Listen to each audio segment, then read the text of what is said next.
which is Aramaic and called Bethesda, which is surrounded by 5 colonnades. Now let me tell you a little bit about this pool, because I've been there. Some of you have been there too. It's a pool that has a tradition that in the morning, an angel will stir the waters. Will stir the water with their hand or with their wing. And back then, 2,000 years ago, those who are crippled, those who are sick, would run in the morning to get to the pool. And whoever's the first one in has the best chance of being healed. And so you were to go there. This was kind of where you would see the sick, the crippled, the hurting. And not only that, but it was on the lower part of the city. Now, as you know, Jerusalem is totally walled in.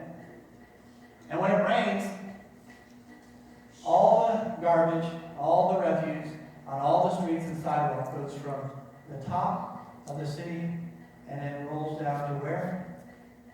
The bottom of the city. And so this is a place that was the low-rent district. This was the place where those who were hurting, those who were poor, went. Kind of get where I'm going so far? There were probably hundreds of sick people at this pool. Jesus focuses on one of them. In verse 3 it says this: "Here a great number of disabled people went to lie, the blind, the lame, the paralyzed. One who was there had been an invalid for 38 years. Imagine, 38 years not being able to get around. When Jesus saw him lying there and learned what he had been in this condition for a long time, he asked him, 'Do you want to get well?'" I mean, that's an obvious question, isn't it? 38 years, Jesus knew that. Do you want to get well? Well, of course. He wants to get well. He cannot walk. There are no wheelchairs. This pool is not disabled compliant. There is only the mercy of others who are also sick. Perhaps family members carry him to the Bethesda pool in the morning and pick him up in the evening. The charity of others may come to his house of mercy with a few coins or bread to share. But this is his lucky day, or maybe his divine day. Jesus himself asked him, "Do you want to be healed?" And he says, "Yes." There's a lesson in here for us, folks, in that when you pray, pray specifically. Don't pray in generalities.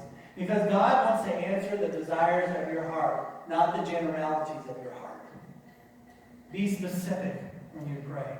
"Lord, this is what I need. This is what I would like to have you change." So pray specifically. I think it's interesting to note that the solution to this man's problem was Jesus, but he couldn't see it. He was focused on getting into the pool. He wanted to use Jesus to help him get into the pool, and not for healing. And then verse 7. "Sir," the invalid replied, "I have no one to help me into the pool when the water is stirred. While I am trying to get in, someone else goes down ahead of me." As we look at this, it illustrates that Jesus picks up the lowest of the low to help him. A person who cannot even help himself. I suppose it would have been easy for Jesus just to ignore this man. Everyone else did.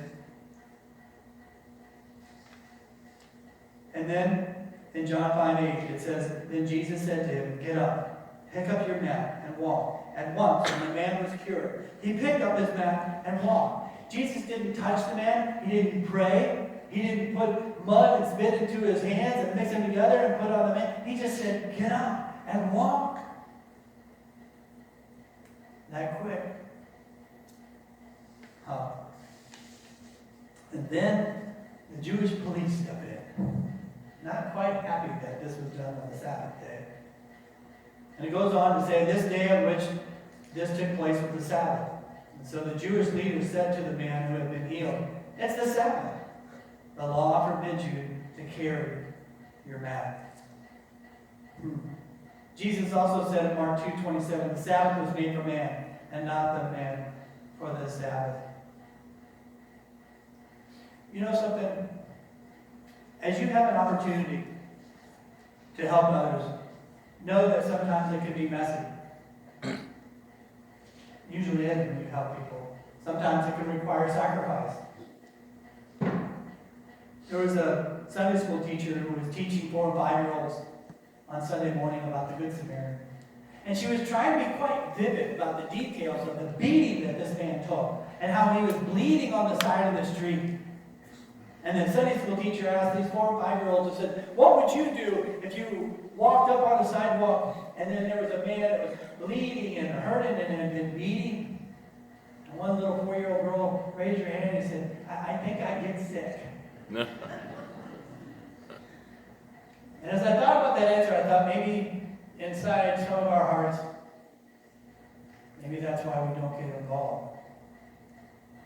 Because it would make us sick to our stomachs to be involved in some of the messes that people get their lives into. I'm so thankful that you do. I'm so thankful that you do pick up a sheet out here for the clothesline ministry. I'm so thankful that some of you cook meals for the Salvation Army. I'm so thankful that some of you pick up one of those gift cards to buy for the addicts to encourage them to get off of drugs. I'm so thankful that maybe we still do, even though it might make us sick, the condition that some people were in. Verse 11, but Jesus replied, the man who made me so well said to me, pick up your mat and walk. So they asked him, who is this fellow who told you to pick it up and walk? The man who was healed had no idea who it was. Jesus had slipped away in the crowd that was there. Isn't that just like Jesus? Not wanting to take credit. and to just do it and let the results speak for themselves. Be a person of humility, of love, of kindness, of character. Kind of the things that we should be. Amen? Kind of things that we should be. My final illustration is a story about a church where the pastor had instituted a Bible study called 40 Days of Love. 40 days of loving people in the community and in the church. And he asked the people, said, here's what I want you to do next week. I want you to write a letter. Just a simple note to someone in the church and just say what you appreciate about them, what you enjoy about their life, or how they may have helped you or touched your life. And at the close of the service, there's this kind of big, burly football player type. It's a hunter fisherman, came up to the pastor and said, Pastor, can I talk to you for a bit? He said, yeah. He said, Pastor, he said, I love you and I love this church, but that writing letters to people, that's just not me. That's just not me. I mean, I'll support your church, but as far as writing letters to people, thanks, but no thanks. The pastor said, that's all right. That's all right. God bless you. And then next Sunday, that same burly man came to the pastor and said, Pastor, I need to talk to you. He said, something changed my life on Wednesday. I got a letter from someone who I didn't expect. He began to write and tell me how much I had meant to them and changed their life by helping them. And tears began to come down his eyes. He said, Pastor, I think I'm going to write some letters this week. I'm going to change someone's life. So I ask you, you belong to the First United Methodist Church in LaPorte. And I want us to be a church who has a caring heart for people's souls, but also has a caring heart for our community. Can we do both? Yes, we can. But it takes you. You see, Jennifer and I, we come in and we work and we train and we teach, and it's just the two of us. But there are about 300 of us in the 3 different services that, boy, we can make a difference, each and every one of us. Can't we? Here's how we're going to close out this service. I want you to just bow your heads and hearts and listen to the beautiful words of the choir as they sing a song that we just sang, because it fits so much about serving others and serving God.